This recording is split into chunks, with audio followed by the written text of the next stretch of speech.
it's like in a way a childish way of how I imagine those times, like poverty, how I imagine things like how it's dirty. It doesn't matter to me if that's a correct depiction of those times. So it's more like a playful way of tapping into this dirty, poor, oppressive world where this main character lives in.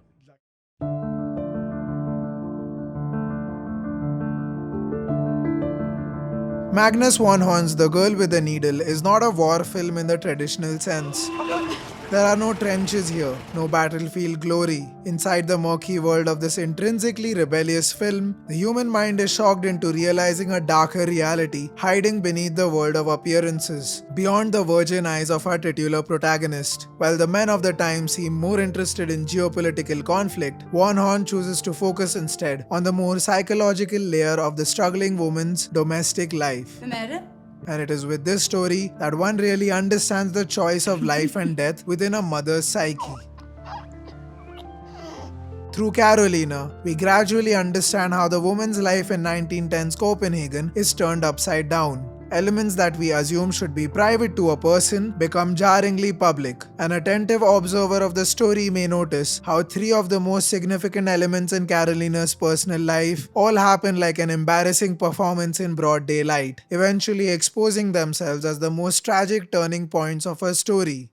But the murder of unwanted babies, that strangely is a private act, as if it were the devil's own petty joke.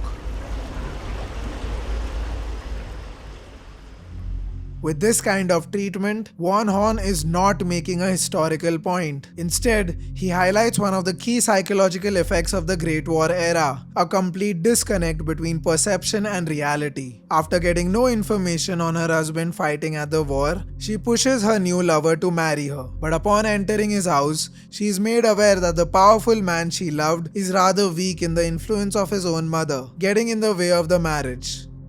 Much unlike the war, man here is mostly at the hands of the women around him, thus opening a strong reason for such a feminist tale to be told. As Carolina's own husband dramatically returns from the war, his very face shatters all positive associations with the Great War, later revealing an even more bruised psyche which society simply can't deal with. In a stylistic brushstroke, von Horn inserts a picture of Carolina's face also turning distorted as it hints towards a complete disillusionment of belief in humanity and its innocent beauty.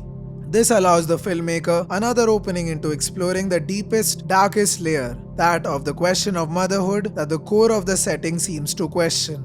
The Girl with the Needle is a title that slowly exposes itself by this particular scene, where Carolina has only the limited privacy of a public bath to carry out what is perhaps humanity's most debated act possible. It immediately exposes the core theme of unwanted pregnancies that Copenhagen at the time was plagued with. So with all these questions, struggles, and problems, Carolina wrestles with the notion of being a mother by joining Dagmar's adoption agency, the place where she gave up her own unwanted baby. And this place is a place that forms the most nefarious version of our metaphor. To Carolina's innocent eyes, this place meant the comfort and warmth of ensuring good parents to unwanted babies, but by now we already know that all appearances are deceptive.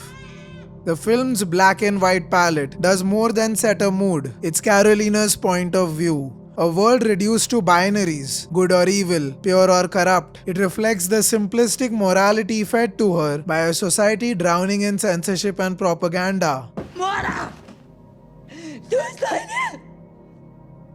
When trauma erupts into this world, the characters can't escape it because they can't even see it clearly. The more Carolina immerses herself in Dagmar's world, the more she loses her grip on reality.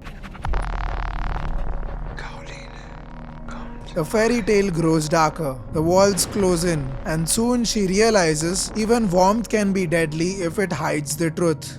When life cannot support her fantasies anymore, we eventually start to realize that this story is about a tough choice Carolina must make in her life. Will she try to retract into childishness and choose to submerge deeper into the fairy tale? Or will she rise up from her inner child and accept motherhood? While Dagmar pulls her into the depths of sleep and make-believe, her husband keeps returning time and again as a walking, talking metaphor of the ugly reality that is to be faced. An honest, remarkable depiction of someone who brings an illuminated spirit despite his shattered exterior. The complete opposite of a Prince Charming archetype of the Western fable. In this way, director Von Horn starts with an elusive historical facade, plunges into a grotesque, uneasy fairy tale aesthetic, and ends with hard-hitting realism. Carolina decides to embrace the girl to whom society itself has wronged with its distortions, and by mothering her, she cements herself as a hero who will make sure her daughter overcomes the problems she had to deal with. This style of subjective, feminine, deeply personal storytelling is often a delight to witness at the movie theaters, and I'd love to hear what your favorite hidden war film is. If you found this breakdown meaningful, consider subscribing. More essays are on the way.